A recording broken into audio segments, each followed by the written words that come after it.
యేసుక్రీస్తునాథునియందు మిగిలి ప్రియ సహోదరి సహోదరులారా, జీవస్వరం అనుదిన దైవవాక్య పరిచయలోనికి మీకందరికీ స్వాగతం, సుస్వాగతం. మత్తయి సువార్త 18వ అధ్యాయం 1వ వచనంలో మనం ఈ విధంగా చదువుతూనే ఉన్నాము.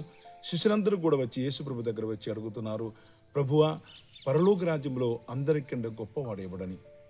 ప్రియమైన సహోదరులారా, ఈ ప్రశ్నకి ఉన్నటువంటి కారణం ఏంటిదని ఎప్పుడైనా మీరు ఆలోచించారా? ఎందుకు శిష్యులు ఈ విధంగా యేసుప్రభు దగ్గర వచ్చి ఇప్పుడు ఈ విధంగా అడుగుతున్నారని మనం దాని వెనకున్నటువంటి భాగాన్ని, దానికి ముందున్నటువంటి అధ్యాయాలకు వెళ్ళినట్లయితే దానికి ఉన్నటువంటి కారణం మనకు అర్థమవుతుంది. మత్తయి సువార్త 16వ అధ్యాయంలో యేసుప్రభు పేతురు గారిని పిలిచి, నువ్వు సంఘ నాయకునిగా ఆయన చేసి నువ్వు కేపావు, ఈ రాతి మీద నేను యొక్క సంఘాన్ని స్థాపిస్తానని చెప్పేసి ఆయనకి ఒక అధికారాన్ని ఇస్తున్నారు.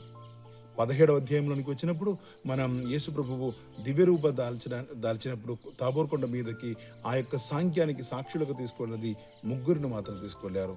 ఇంకా కిందకి వచ్చిన కొండ దిగి కిందకి వచ్చిన తర్వాత యేసుప్రభు పేతురు గారిని పిలిచి మన ఇద్దరి కోసం సుంకము చెల్లించని చెప్పేసి పేతురు గారిని పంపిస్తున్నారు. ఈ విధంగా ఇటువంటి సాంఖ్యములు లేక ఇటువంటి కార్యములు వీరి మధ్యలో జరిగినప్పుడు వీళ్ళకు కొద్దిగా సందేహాలు వచ్చినాయి. మాకు ఎటువంటి విలువ లేదా, కొంతమందికి మాత్రమేనా విలువ ఉంది, యేసుప్రభు పక్షపాతం చేస్తున్నారా?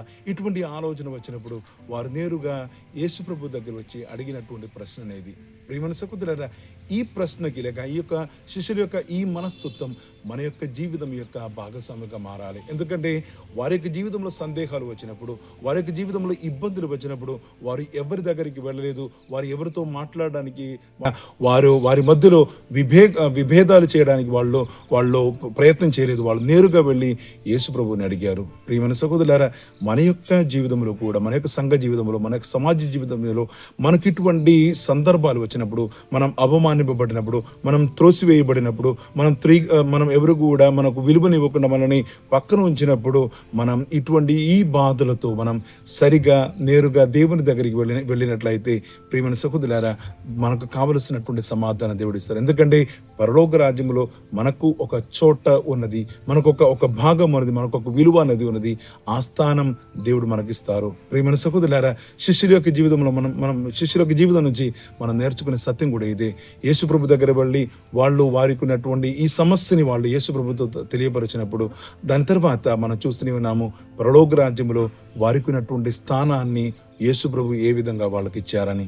ప్రియమైన సహోదరులారా, ఈ యొక్క వాక్యాన్ని ధ్యానిస్తూ మనమందరం ఈ రోజుని మనం గడుపుతున్నటువంటి సమయంలో దేవుడు మనకిచ్చినటువంటి ఈ యొక్క సత్యాన్ని మనం కూడా జ్ఞాపకం చేసుకుంటాం. మన జీవితంలో ఇబ్బందులు వచ్చినప్పుడు, మనం కూడా అవమానింపబడినట్టు మనకు అనిపించినప్పుడు నేరుగా మనం దేవుని దగ్గరికి వెళ్ళి దేవునితో మాట్లాడుతాం, దేవునితో అడుగుతాం. దేవుడు మన కోసం ఏర్పరిచినటువంటి ఆ స్థానాన్ని దేవుడు మనకు ఒసగుతారని నమ్మకముతో మనం ఈ దినం ఆశీర్వాదంగా మలుచుకుంటాం. దేవుడు మనందరినీ ధారాళముగా దీవించును గాక, ఇప్పుడును ఎప్పుడును ఎల్లప్పుడూ ఆమేన్.